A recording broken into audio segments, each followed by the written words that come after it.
Hey folks, this is Jake Davis with an on-the-fly review for you. And today, I'm talking about Dumbo, which was released by, Disney. Came out yesterday. It was directed by Tim Burton and stars Colin Farrell, Michael Keaton, Danny DeVito, Nico Parker, Ava Green, and Michael Buffer. Yes, Michael Buffer is in a movie. And even though it's Dumbo, he's still playing Michael Buffer. Before I get into this, I'm going to give a little bit of backstory here. The whole history of this is that, you see, in 2010, 9 years ago, almost a decade ago, Tim Burton remade Alice in Wonderland. And it was so ridiculously successful. It has been a strong weapon, remaking all of Disney's old animated classics, has been a strong weapon in their, armory of trying to take over all entertainment. Disney's trying to take over the world, and they probably should be stopped. Now, Dumbo, this particular movie, is a remake of the 1941 cartoon, which was the second highest grossing movie of that year, behind Howard Hawks' Sergeant York. Great movie. Thing is, I personally have only seen Dumbo once in my life, and it's a very memorable experience just because a car crashed into the front of our house while we were watching the movie. Childhood memories, man. Don't forget that. But as for the film itself, I had to go watch, reviews and stuff to remember things from the Dumbo cartoon. I remembered the dancing elephants, and I remembered the crows. I remembered liking it as a kid, and I guess now it's supposed to be so problematic. And look, I've never seen a DVD copy of it in a store. I've never seen a VHS copy of it in anybody's home. I've never seen it on television, except for the one time I saw it as a kid. Dumbo is a movie that barely gets shown, barely gets talked about. Really, it's kind of, Disney was so shamed of this movie. Why are they remaking it? Anyways, I digress. And one more little clinger here for this movie. It was written by Aaron Kruger, who wrote. I mean, if you've seen any of the Transformers sequels, you know what you're in for. Do your writing, your screenwriter's research before you go into a big movie. Tells you more than who's directing it. Trust me. So the whole setup for this film is it's I forgot what it's around World War One, or right after World War One, maybe even. And Danny DeVito's running a traveling circus, and they're hard up because that era of the world is starting to fade out. Colin Farrell's soldier, he comes home and he's was the main attraction, and he is just could not be in the worst situation right now. He was a cowboy for the circus, but he lost his arm in the war, and his wife died while he was gone, and he's got these two kids who could not be more stereotypical Tim Burton kids. They're kind of annoying, to be honest with you, even though Nico Parker is looks just like her mother, Thandie Newton, identical. The whole movie I kept thinking that kid looks like Thandie Newton, and then I did the research, that's her kid. So soon after Dumbo, this guy doesn't connect with his kids, and he's going through loss. He's trying to make himself valuable again.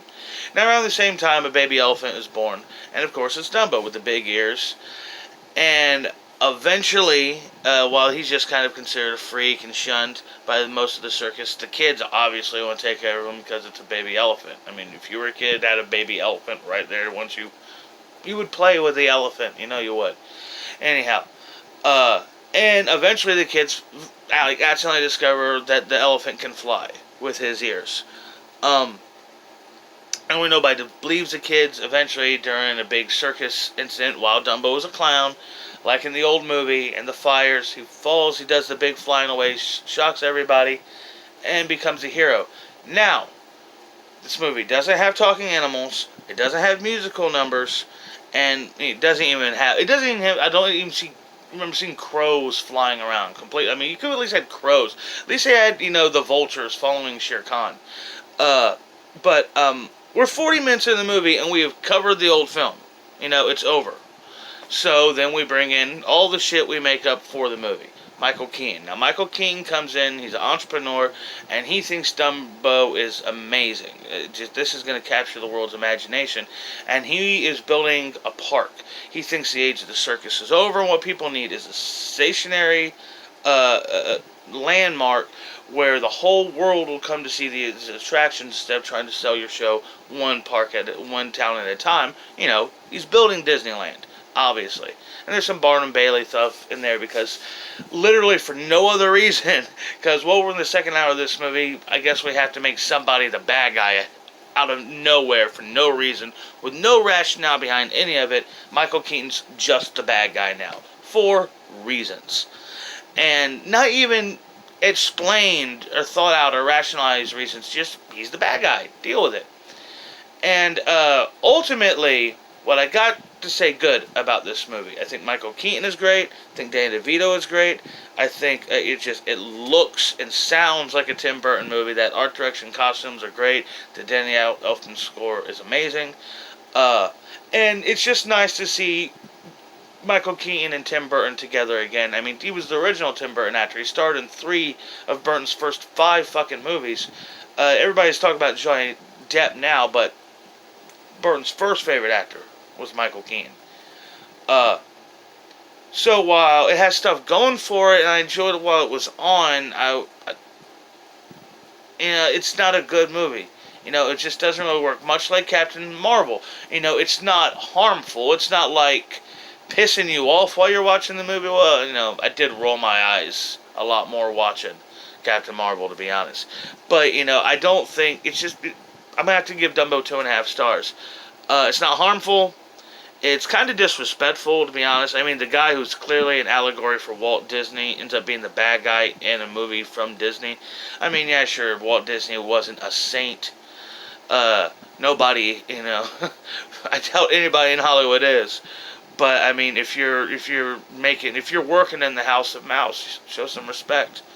So yeah, that's what I gotta say about Dumbo. Oh, and one more criticism: I hated Colin Farrell in this. Colin Farrell is so good with accents, usually, and this is just like he's bouncing all over the place. What region of the fucking South are you from? What is this voice you're using? Because I ain't ever heard that before. It's just all over the place. Is it Texas, Louisiana? Is it North Carolina? Is it Alabama? They don't all sound the same. Anyhow, 2.5 stars for Dumbo. Your kids will probably enjoy it. The flying scenes, Dumbo flying, it's great. Great effects. Dumbo's lovable, but, the human characters do not connect at all. I miss talking animals and singing crows, as problematic as they may be. Anyhow, I hope y'all like this and enjoyed this review. Please like, share, subscribe, comment, get involved, all that stuff. You know what to do. You've used the internet before. I'm Jake Davis, and I'll catch you on the fly.